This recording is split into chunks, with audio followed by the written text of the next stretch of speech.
Um homem com 4 esposas, 13 filhos e uma vida inteira fugindo do próprio passado, reúne os filhos ao redor do leito de morte. Ele está velho, está cego e está prestes a pronunciar sobre cada um deles palavras que vão moldar nações pelos próximos 3.000 anos. Mas o que quase ninguém percebe é que cada nome carrega um significado que revela algo maior. Cada bênção, cada aviso, cada nome. Nada disso é aleatório. Porque quando você traça esses 12 nomes desde o livro do Gênesis até as últimas páginas do Apocalipse, descobre que as 12 tribos de Israel não são apenas uma árvore genealógica, são um projeto de como Deus constrói um povo, o sustenta quando ele desmorona e grava seus nomes nos portões de uma cidade que ainda não foi construída. A maioria das pessoas ouve falar das 12 tribos e pensa que é uma lista para memorizar. Não é. É uma história. E a história começa não com uma nação, mas com um casamento que ninguém queria. Se esse conteúdo está abrindo algo em você, deixa o like, se inscreve no canal e compartilha com alguém que ama a Bíblia. Vamos juntos.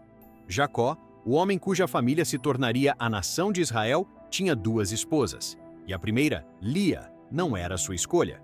Gênesis 29:20 diz que Jacó serviu 7 anos por Raquel, e esses anos pareceram poucos dias por causa do amor que sentia por ela. Mas na noite do casamento, o pai de Raquel, Labão, trocou as irmãs. Jacó acordou casado com Lia, e a partir desse momento, as 12 tribos nascem da rivalidade, da mágoa e das orações desesperadas de mulheres que se sentiam invisíveis. Cada nome é uma janela para a dor ou a esperança da mãe no momento do nascimento. Os nomes não são rótulos, são orações. Lia, a esposa não escolhida, dá à luz. Seu primogênito é Ruben, em hebraico Reuven. A raiz vem de Raá, ver, e Ben, filho. Gênesis 29:32 nos dá as palavras exatas dela. O Senhor viu a minha aflição. Agora meu marido me amará. A primeira tribo de Israel foi nomeada pelo desejo de uma mulher de ser amada. Isso não é um detalhe, é o fundamento. Deus construiu sua nação sobre as orações de alguém que o mundo ignorou. Depois vem Simeão, Shimon em hebraico, de chama, ouvir. Gênesis 29:33. Porque o Senhor ouviu que sou odiada, ele me deu este filho também. Deus viu, depois ouviu. As 2 primeiras tribos são um testemunho de que Deus presta atenção nas pessoas que mais ninguém nota. O terceiro filho é Levi, de Lava, que significa unir-se ou apegar-se. Gênesis 29:34.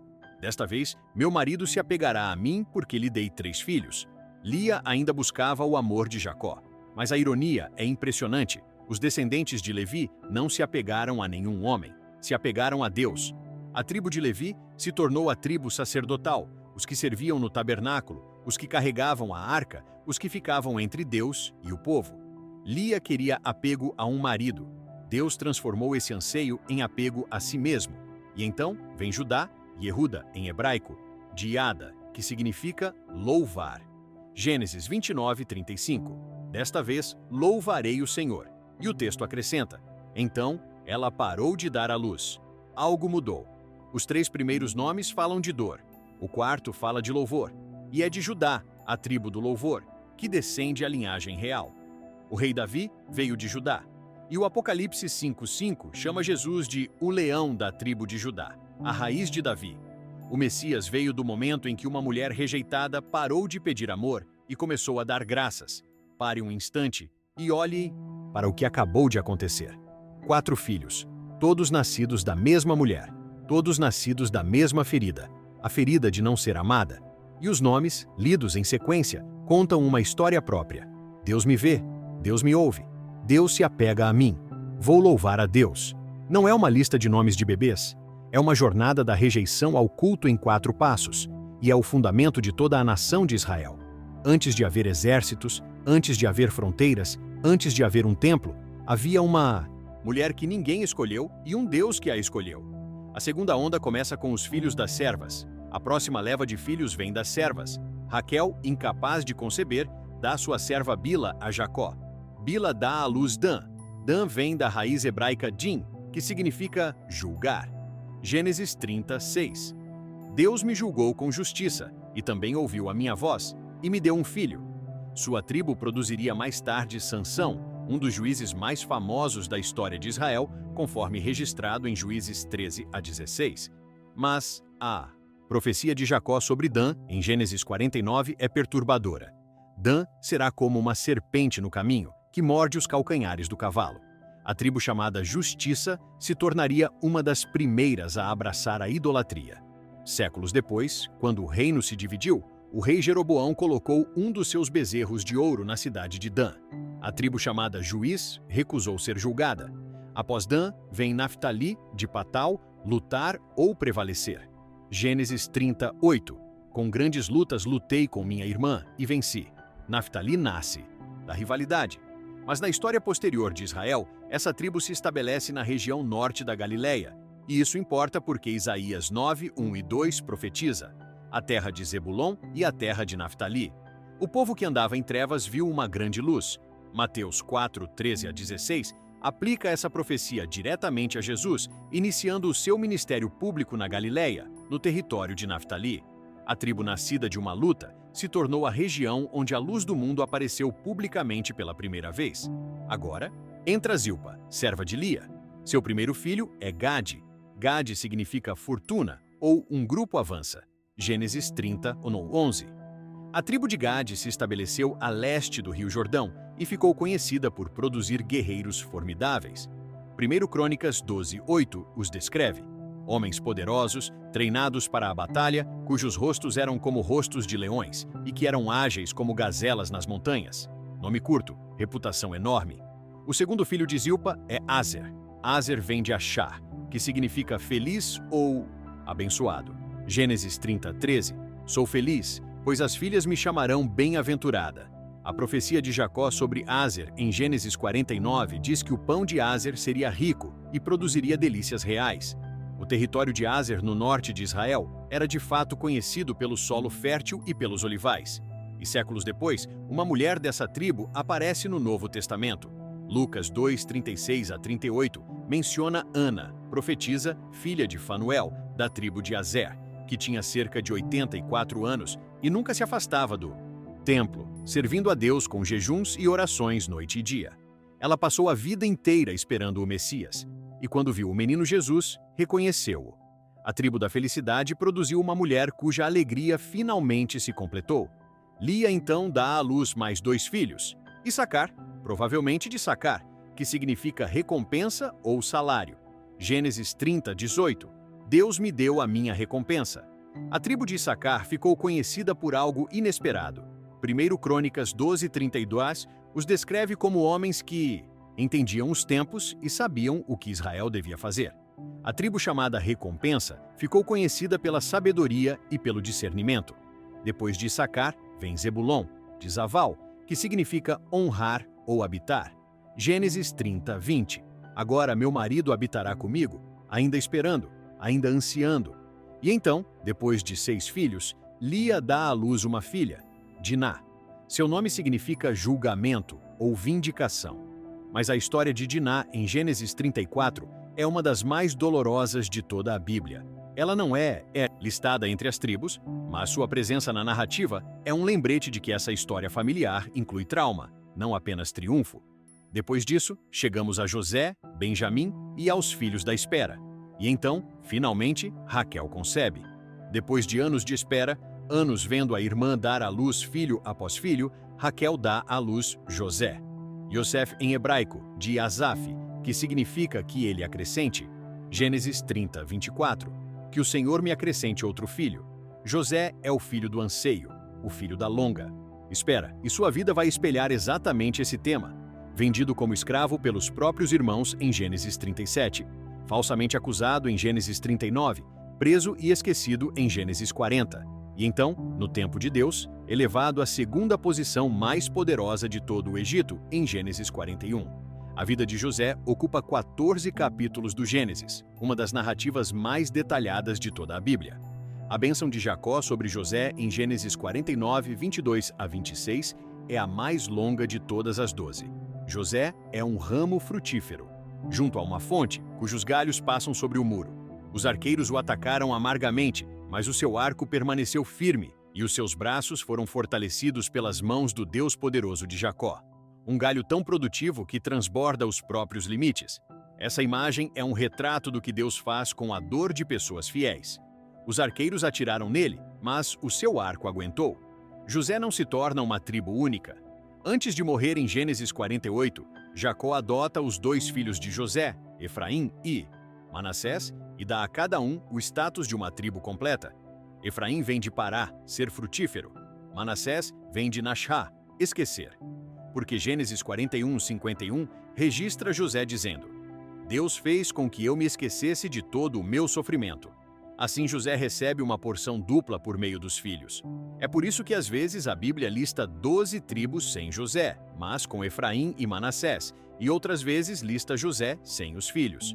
O número permanece 12, mas os nomes variam conforme o contexto. O último filho que Raquel dá à luz é Benjamim, e o parto é o mais doloroso de toda a lista. Raquel morre durante o trabalho.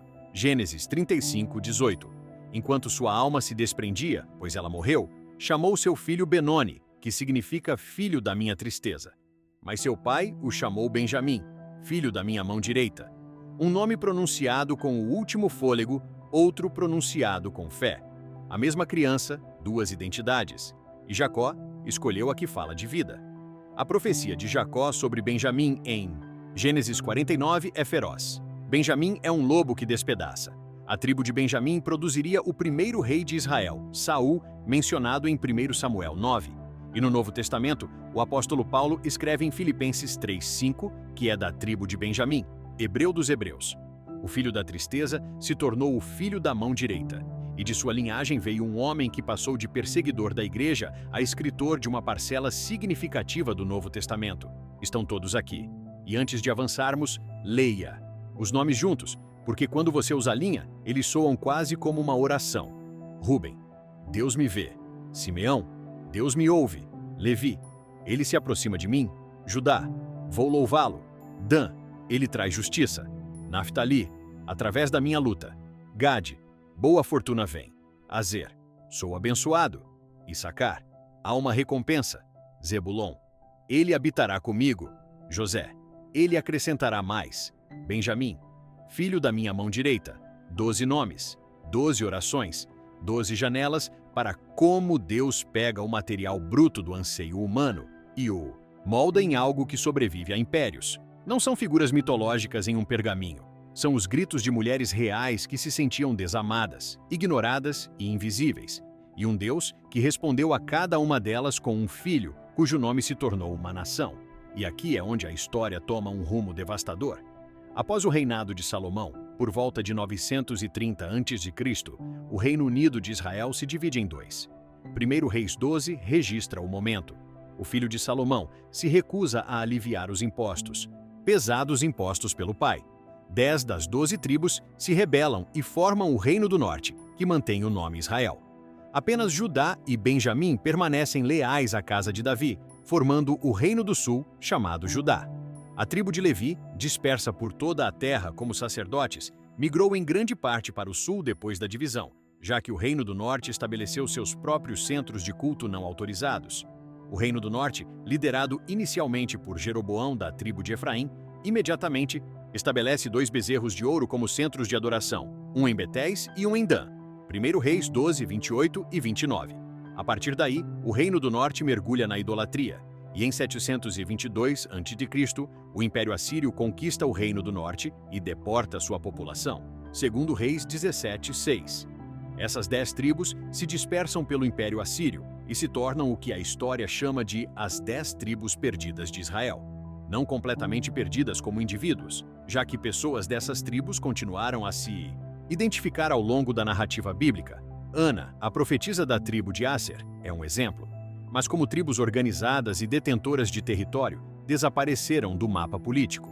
O Reino do Sul, Judá, sobrevive mais tempo, mas eventualmente cai para a Babilônia em 586 a.C., 2 Reis 25. Jerusalém é destruída, o templo é queimado, o povo é exilado. Mas, ao contrário das tribos do norte, Judá retorna depois de 70 anos, conforme profetizado por Jeremias em Jeremias 25, 11 e 12. Remanescente volta, reconstrói o templo e restabelece o culto. É por isso que, na época de Jesus, o povo judeu é chamado de judeus, derivado do nome Judá. A tribo do louvor se tornou a identidade da nação sobrevivente.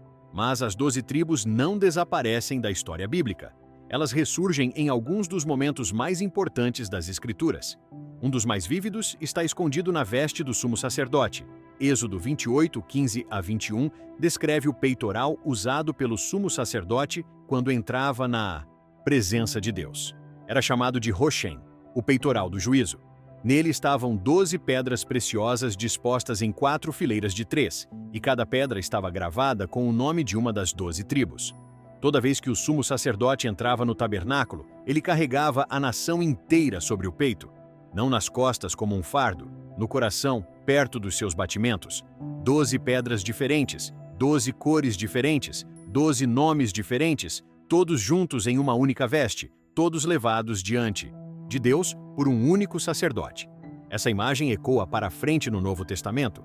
Hebreus capítulos 7 a 10 apresenta Jesus como o sumo sacerdote definitivo, aquele que não carrega 12 pedras num peitoral, mas carrega cada crente na sua intercessão diante do Pai. As tribos não eram apenas nomes em tecido, eram uma imagem do que estava por vir. E então há o Apocalipse. As 12 tribos aparecem 2 vezes no livro final da Bíblia, e ambas as aparições são surpreendentes. A primeira é Apocalipse 7, 4 a 8. João vê 144 mil servos de Deus selados, 12 mil de cada uma das 12 tribos. Mas a lista não é a mesma do Gênesis. Judá é listado primeiro em vez de Rúben. Levi é incluído, mesmo que normalmente fosse excluído das listas tribais por causa de seu papel sacerdotal. E Dan está ausente. A tribo chamada Juiz, a tribo que liderou Israel à idolatria, está ausente da lista. No lugar de Dan, aparece Manassés ao lado de José. A Bíblia não explica explicitamente por que Dan é excluído, mas o padrão é difícil de ignorar. Mas aqui está o que vale notar. A inclusão de Levi sugere que algo mudou. No Antigo Testamento, Levi era separado porque apenas os levitas serviam como sacerdotes. O povo chegava a Deus por meio dos levitas. Mas na lista do Apocalipse, Levi está de volta entre as tribos. A parede entre sacerdote e povo caiu. 1 Pedro 2,9 captura o que isso significa. Vocês são uma nação escolhida, um sacerdócio real, uma nação santa. A visão original que Deus declarou no Sinai em Êxodo 19:6, de que todo o seu povo seria um reino de sacerdotes, está sendo restaurada. A segunda aparição é Apocalipse 21, 12 a 14. João escreve: a cidade tinha uma grande e alta muralha com 12 portões, e nos portões 12 anjos, e neles escritos os nomes das 12 tribos dos filhos de Israel. 3 portões a leste, 3 ao norte, 3 ao sul e 3 a oeste. Agora, o muro da cidade tinha 12 fundamentos, e neles os nomes dos 12 apóstolos do Cordeiro. Você vê o que está acontecendo? As tribos são os portões, a entrada, e os apóstolos são o fundamento, o que tudo sustenta. Antigo Testamento e Novo Testamento, Israel e Igreja, não competindo entre si, não se substituindo, fundidos numa única cidade, uma única estrutura, um único lar. E observe que os portões ficam voltados para todas as direções. 3 ao norte, 3 ao sul, 3 a leste, 3 a oeste. Não importa de onde você vem. Há um portão com um nome tribal escrito nele, esperando por você. E Ezequiel 48, 30 a 34 já havia profetizado esse arranjo séculos antes. Na versão de Ezequiel, Dan está de volta. A tribo excluída da lista dos 144 mil em Apocalipse 7 tem um portão na cidade eterna em Ezequiel 48. Qualquer que seja o significado da exclusão, não foi a palavra final. Ainda há uma porta com o nome de Dan nela. Pense numa foto de família que foi rasgada, não cortada com tesoura, apenas desgastada de tanto ser dobrada, carregada no bolso, manuseada por muitas mãos. Alguns rostos estão desbotados, algumas bordas estão faltando, mas alguém a alisa, coloca sob um vidro e pendura na parede de uma casa que nunca será destruída. É isso que Deus está fazendo com as 12 tribos. A família foi rasgada, o reino foi dividido, 10 tribos foram dispersas, o templo foi queimado, mas na visão final da Bíblia, cada nome está contabilizado. Cada tribo tem um portão, cada pedra tem um lugar. As próprias palavras dos nomes contam uma história que vai do desespero ao trono. Deus vê, Deus ouve, Ele nos aproxima, e nossa resposta é o louvor. Ele traz justiça pelas nossas lutas, fortuna e felicidade para quem espera, recompensa e honra para quem confia. E no fim, ele acrescenta o que estava faltando e nos coloca à sua mão direita. 12 nomes, 12 tribos, e uma cidade cujos portões nunca fecham. E então há algo mais escondido nessa história que muda como você vê as pessoas ao redor. Cada tribo era diferente. Judá liderava, Levi servia, Issacar discernia, Benjamim lutava, Aser provia, Dan julgava. Até quando o julgamento deu errado. 12 pedras no peitoral e nenhuma da mesma cor. Deus nunca quis 12 cópias da mesma tribo. Ele queria 12 expressões distintas da mesma aliança. Seu papel na família de Deus não é ser a tribo de outra pessoa, é ser a sua. Mas talvez a parte que mais fica seja a dos portões. 12 portões numa cidade que ainda não foi construída, e em cada portão, um nome. Não o nome de uma tribo perfeita. Não o nome de uma tribo que nunca falhou. O nome de uma tribo que nasceu da dor de uma mulher, foi moldada por séculos de guerra e culto e peregrinação, dispersa por impérios, e mesmo assim, continua escrita na entrada da casa de Deus. Os seus fracassos não apagam o seu nome. A sua dispersão não cancela o seu portão. O Deus que te nomeou antes de você nascer é o mesmo Deus que gravou o seu nome numa cidade que você ainda não viu. Jacó começou essa história no leito de morte, cego e velho, pronunciando palavras sobre 12 filhos que se tornariam uma nação. O Apocalipse encerra essa história com esses mesmos 12 nomes gravados nos portões de uma cidade que brilha com a glória de Deus. E o mais extraordinário é que entre o leito de morte e a cidade, entre a primeira bênção e o portão final, cada uma dessas tribos quebrou, errou, caiu e foi carregada de volta para casa. Cada uma delas. E mesmo assim, os nomes continuam nas portas.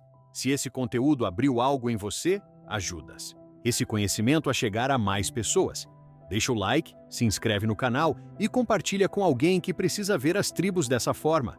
Um comentário, uma palavra, isso faz esse conteúdo alcançar quem ainda não encontrou. Que Deus abençoe você.